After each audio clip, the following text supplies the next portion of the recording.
এটা কওঁ তোমাক শুনা দিয়া মন এই জগতত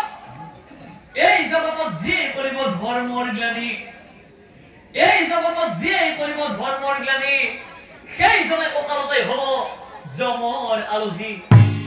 এই জগতত যিয়ে কৰিব ধৰ্মৰ গ্লানি সেইজনে অকালতে হ'ব যমৰ আলহী হে মোৰ শ্ৰদ্ধাৰ এই নভাতলৈ অলংকৃত কৰি বহি থকা বাপ বান্ধৱ তথা এই মাতৃসকল আমাৰ সমাজতো এনেকুৱা কিছুমান ব্যক্তি আছে যিসকল ব্যক্তিয়ে সদায় নিজৰ স্বাৰ্থৰ সিদ্ধিৰ পথ লৈ থাকে আৰু তেনেকুৱা ব্যক্তিসকল কোনোদিন ভগৱানৰ চকুৰ পৰা সাৰি যাব নোৱাৰে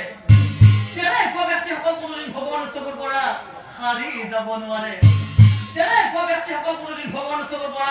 সাৰি যাব নোৱাৰে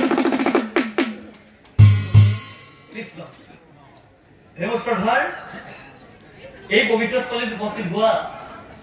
বাপ বান্ধৱ তথা মাতৃসকল আচলতে যদিও মই নামটো আপোনালোকৰ মাজত পৰিৱেশন কৰিলো